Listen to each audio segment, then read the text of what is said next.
Hello and welcome to week one. This is obviously going to be a lot different to what we're used to. I know this is a strange start to the year, but hopefully in the first few weeks this will work out fine. If obviously you've got any suggestions, like you think something's not working or something in the videos just aren't quite right, or you need something changing, just let us know. Either tell us on the classroom or tell us while you come into college. As I say, we're all new to this, so if something doesn't work, just let us know and we can sort it out fairly easily. So let's get straight into it. This will be week one. We will be putting up videos like this probably every week. Well, obviously every week, and I will be doing them in chunks. So this is the first part of the one this week. So this is the PowerPoint, which I will also put on Classroom so you can view it individually. For now, I'm going to go through what we're sort of looking for and the way that the exam questions are also going to be set up. So this one will be a bit longer than usual because obviously from now on I won't be explaining that it's in it, how the exams will be asking for it. So hopefully this should clear it up. So this is just a quick introduction. This week we'll be looking at types of computer systems available. Then we'll move on to the purpose and features of internal components. This one I want you to start thinking of after this week. So I will not go into this in much detail, but once we've completed the second one, which is purpose, features and use of internal components, we will have a look into, well, what might affect which components you choose for specific PC or purpose. But for now, we're just going to be covering these first two. So this PowerPoint in particular is going to cover types of computer system available. Now, you're on a computing course. You will obviously know what a PC is. I imagine a lot of you are using a PC now to have a look at this video and actually do your work. I'm not here to insult your intelligence. I know you will know this. What this is for is because the exam will ask you specific questions. So I'm going to go over what they will specifically want for this. Obviously, for more complex subjects, I will go into it in detail because obviously you will be new to some of this, but I know majority of you will already know what a PC is.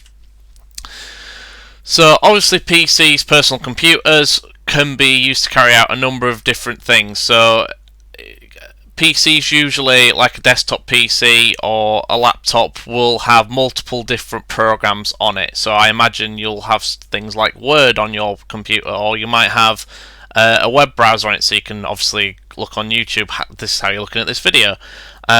You could also use it for gaming, which a few of you might do as well.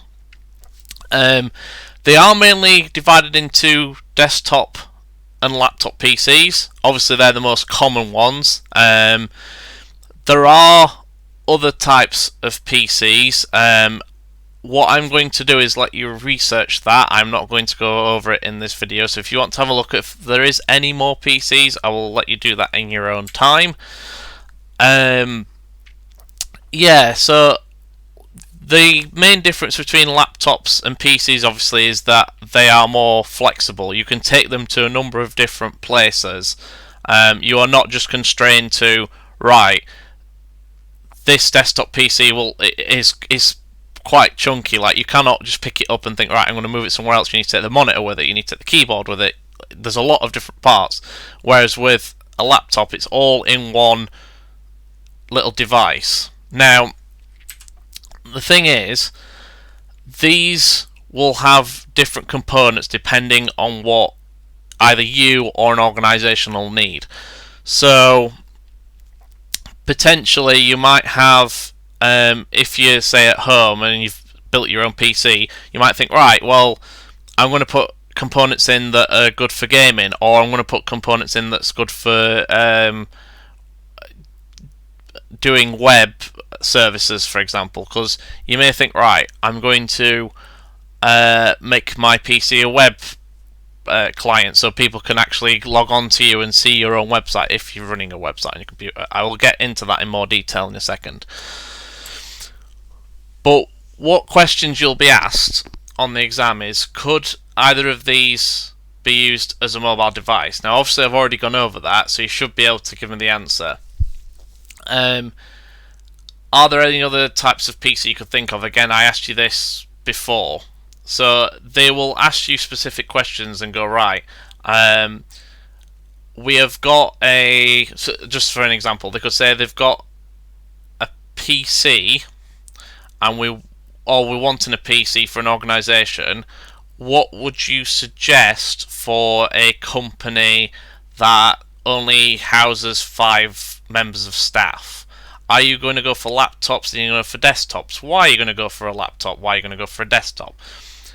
Is there any other PCs that think might be better than either of those two? This is something you're going to have to think about when you're doing your exam. So when you're sitting in your exam, you'll have to think, right, how can I choose the correct one?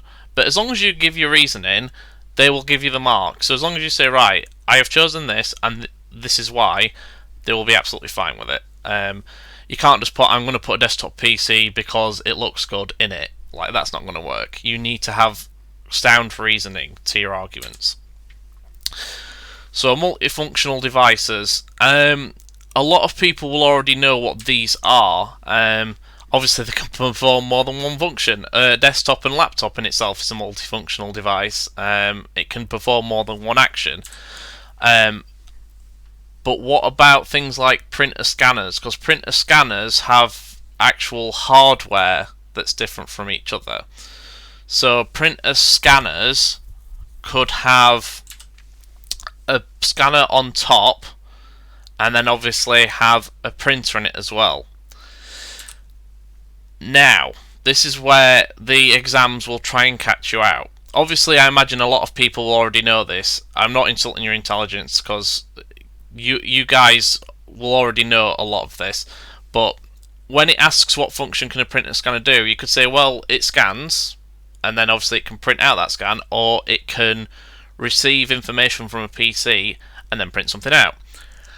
However, there is more than just those. So depending on how many marks there is in a question, it could be, right, it could say that it's 4 marks. That would get you 2 marks if you said, right, it can scan and print and it can receive things from a computer and print. You can also say that it can scan things directly into the computer, because some of them can. These are things you're going to have to think about. Depending on when you look at the questions and you think, right, I can think of more than just 2 things, especially if it's a question that's worth more than a few marks. You always need to think about what different features there could potentially be. Obviously, don't go mad on it because you've only got a certain amount of time in the exam. You don't want to be sat thinking of about 20 million different features it could potentially have. But you've got to think outside the box for those sort of things. But yeah, what other multifunctional devices are there? Why are they multifunctional? So, take for example a smartwatch. What are the different functions on these devices? Because yeah, they can tell the time, but they can also potentially answer calls from your phone. They're a Bluetooth device, so there's a lot of different things as to why it would be multifunctional. So what you will be doing, and I will set this on the classroom, is I'll be setting you these questions and you will need to answer them. I'm not going to give you all the answers, I'm just giving you a quick rough overview because you need to do some of the work. Like I've already mentioned, could they do something whilst connected to another device? This is what I was talking about with printer scanners. So obviously if a printer scanner connected up to a computer, you could either print off from it or send things to the computer itself. So this is again something you'll need to think about. Mobile devices, so again everybody will probably have a smartphone of some description, or at least a mobile device, or even use a laptop. Anything like that, you will have used a mobile device. Obviously you will know they'll come in different shapes and sizes. Again, these are multifunctional, so smartphones can have a camera. Obviously they are a phone in itself, so that's another function. You will be told to write what different functions they have on them, like what makes them mobile and what makes them multifunctional. So obviously mobile devices tend to be handheld, so you can take them on the go, but laptops, for example, are not handheld. They are bigger than your hand. So you need to explain, why is that? Why have they made this machine bigger? And obviously the answer would be that it can perform more things than a smartphone can, and you need to explain what those things are. So you need to also mention features that would need to be implemented on them to basically increase the mobility. So what would help them be mobile? And the answers that you will be told to give will be things like, right, this mobile device, say like a smartphone, if you are wanting it to be mobile, it will need to have a good battery. Because if you don't have a good battery, it's not going to last very long, and it's a bit pointless it being mobile if it only lasts 30 minutes. So these are things, again, you'll need to think about and just be like, right, what features would these need in order for them to be mobile?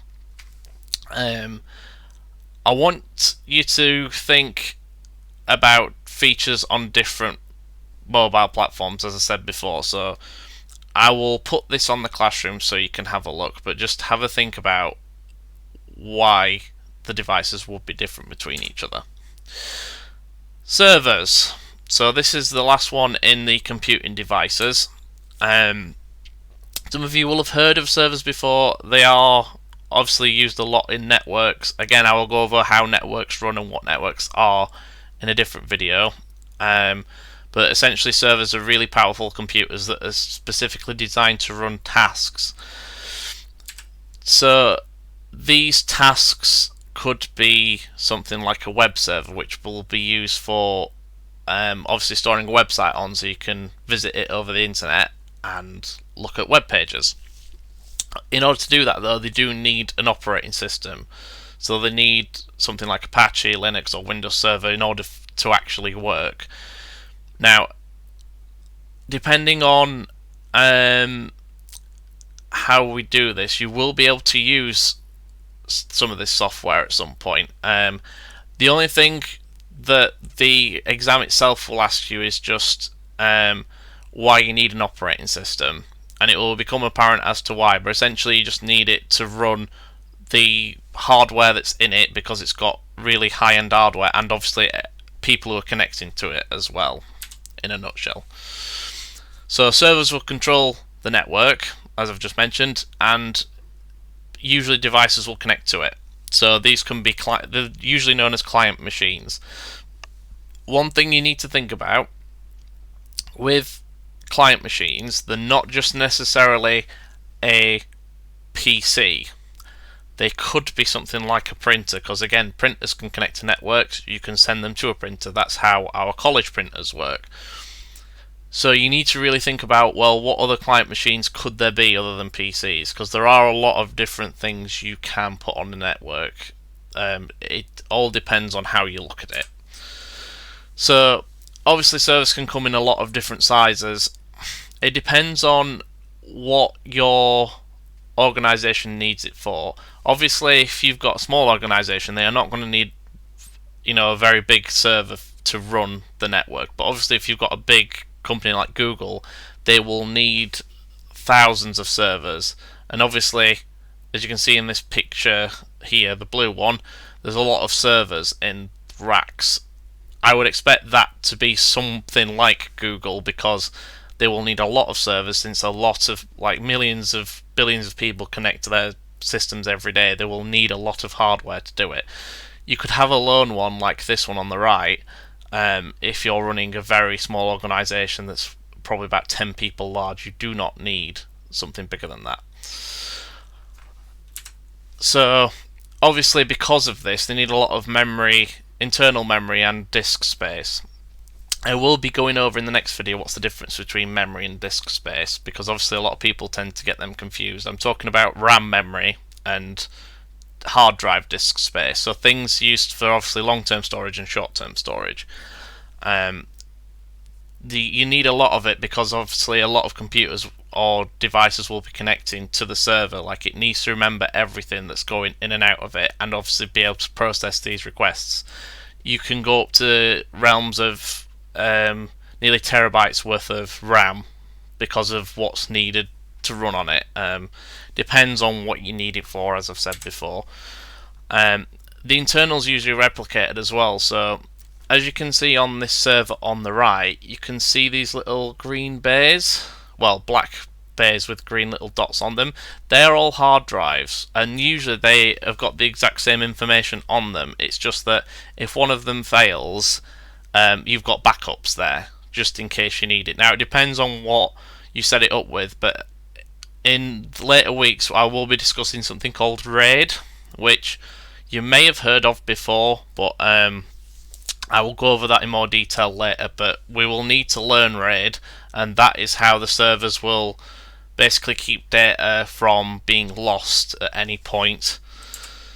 So the last thing, you do need to talk about, why you'd need these different servers. I've already gone over it multiple times now, but I will set you this work on Classroom and you will need to answer it. I'm not expecting reams and reams of answers. I'm just expecting you to be like, right, these are different servers, this is their purpose, and what features you would expect to see on them. I'm expecting a little bit of research and a little bit of your own knowledge, hopefully, but obviously a lot of this will be centered around you going out and doing some stuff. So, knowledge check. I will be putting this on as well on the Classroom. I'll be expecting you to answer these. So, what different things we've already talked about. So the 4 slides we've already gone over. I want you to sort of think about those in a more abstract way. So look at these questions. I'll put them on Classroom, and please answer them. Again, I'm not expecting loads and loads of answers. So, I'm not expecting pages worth of answers. I'm expecting quite a bit of answers, just not. I don't need to write essays over it. It's just so you get the general idea and I can understand where you are with it. So, for example, what would be the drawbacks of adding multiple features on a multifunctional device? I would expect you to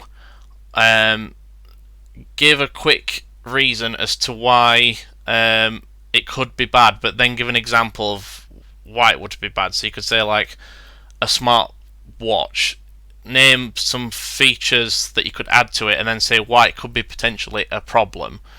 Again, I'm not going to tell you what these are. I want you to research it, and I want you to use your own common sense, essentially, to tell me why there would be drawbacks of adding multiple features to a multifunctional device. So the more you add, why would it get worse, potentially? So I will set that so you can have a look. I've also on here put keywords which you will need to learn. Now, obviously I'm not going to talk through them, but they're on there if you need to see them. You will be probably asked them again on your exam, so please make sure that you look at them and actually keep these to memory. You will need to keep revising these words because they might ask you the definition of these. So yeah, that is the first video lecture. I will be putting up a second one, I think, as well this week. As I say, I'm not expecting reams and reams of answers, and I will obviously speak to you on Wednesday as well, so we can get an idea of where everybody's at with it. If you've got any problems, just either let me know in the Classroom or email me. My email is rgent@rnngroup.ac.uk. Same as Paul's and same as Josh's, essentially. So yeah, hope you've enjoyed this video. Let me know if anything needs changing, and I will see you all on Wednesday.